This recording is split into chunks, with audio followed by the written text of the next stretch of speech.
Welcome to the Mentor video series summary video for effective feedback, utilizing the mnemonic tool, the 5 Ps.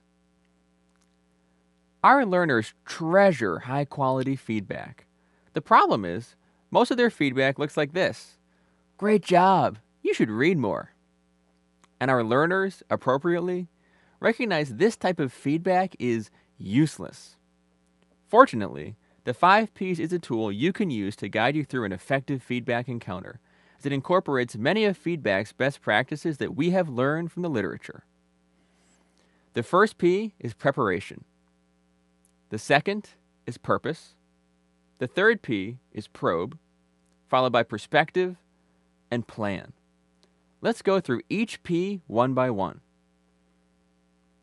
Every effective feedback session really starts before the actual feedback encounter takes place.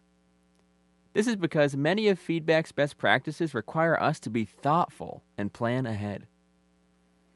For example, you learn that feedback should not be judgmental, but rather should be information-based and observation-based.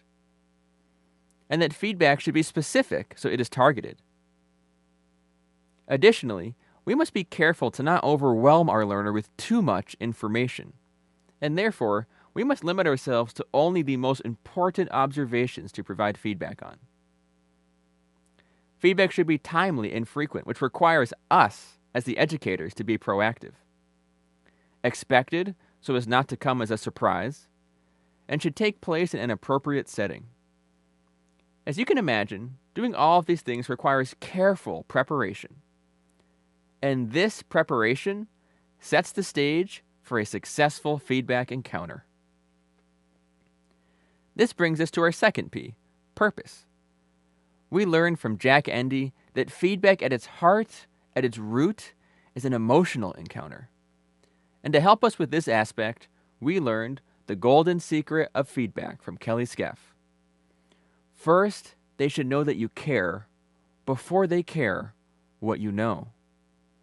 If your learners know and believe that you care, this will open their ears, their mind, and their hearts so that they are receptive to your feedback. For this reason, I often preface feedback encounters with, I just want you to know that everything I'm about to share is because I care about you, and because I want to help you become the best physician possible. And because it is an emotional encounter, we need to have empathy. We need to imagine ourselves in our learner's shoes and think back to when we were in their position, and then share some of our own similar struggles. This further opens their hearts and minds. The next P is probe. After explaining the purpose, we should probe the learner with open-ended questions for their thoughts. Is there anything in particular that has been difficult for you? Is there anything you have been struggling with? Is there anything that you think has gone exceptionally well? Is there anything you're feeling confident in?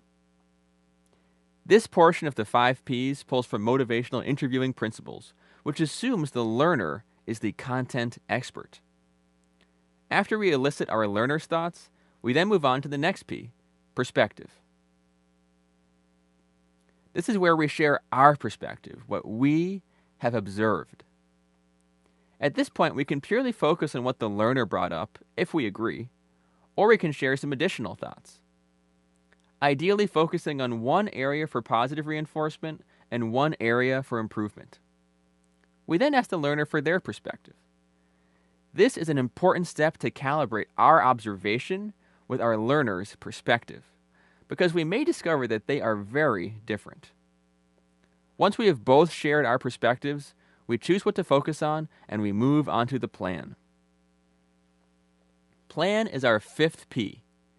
The most important part of the plan is that it is actionable and realistic. It is helpful to first ask the learner their thoughts on the best steps forward, as this promotes the most buy-in and ownership by the learner. Once we have established a plan, we then set a time in the near future to follow up. At the follow-up meeting, we then do an abbreviated version of the 5 Ps, such that each cycle repeats and builds off the last. Subsequent encounters are usually brief, unless new areas for feedback are addressed. This brings us through the 5 Ps. On the Mentor's website, you will find a link to a PDF which can be printed and cut into a pocket card. We trust you and your students will find this tool helpful.